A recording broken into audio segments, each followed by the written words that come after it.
ছোটবেলার রমজান মাসের সেই বন্ধুরা কোথায়? তাদের কথা খুব মনে পড়ে, তাদের খুব দেখতে ইচ্ছা করে, তাদের দেখা পায় না এখন। ওই যে তারাবির নামাজ পড়তে যেয়ে কত দুষ্টমি শয়তানি করতাম আমরা, এখন আর সেটা হয় না। মানে খুব খারাপ লাগে যখন মনে পড়ে না যে আমরা রমজান মাসে এই করতাম, সবাই একসাথে হতাম, দল বাঁধতাম। খুব খারাপ লাগে। সে মানুষগুলা কোথায়? সে পাশে থাকা বন্ধুগুলা কোথায়? তাদেরকে খুব মনে পড়ে, খুব খারাপ লাগে যখন মনে পড়ে এই কথা, তখন খুব খারাপ লাগে। কিছু করার নেই।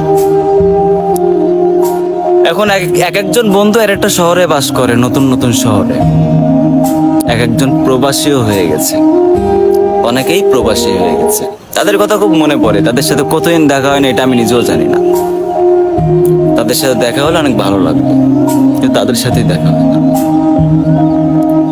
তারা এখন পরিবারের চাপে এক একজন অন্য অন্য দেশে বাস করে, নতুন নতুন শহরে বাস করে। খুব খারাপ লাগে যখন মনে পড়ে না রমজান মাসে আমরা এই করতাম ওই করতাম। আসলে শয়তান বন্দি থাকতো, কিন্তু শয়তান আমাদের বন্ধু হিসেবে পাশে থাকতো।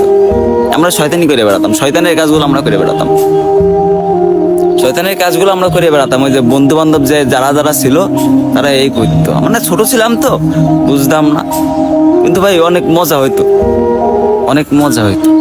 কোথায় তোরা? আয় না, চল আবার একসাথে তারাবির নামাজ পড়তে যাব, অনেক মজা হবে।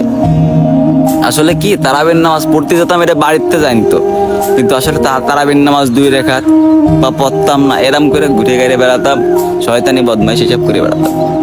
মানে খুব মনে পড়ে যখন এক জায়গায় এতগুলো বন্ধু বান্ধব ছিল, মজাটা অন্যরকম ছিল। খুব মনে পড়ে তাদের কথা। আর সেটা হবে না, কারণ দেশে কেউ নেই, পাশে কেউ নেই। এক একজন একটা শহরে বাস করে। খুব মনে পড়ে যে শৈশব দিনের এগুলোর কথা খুব মনে পড়ে। দিনগুলোই ছিল সোনালি দিন। খুব মনে পড়ে তাদের কথা, খুব মনে পড়ে।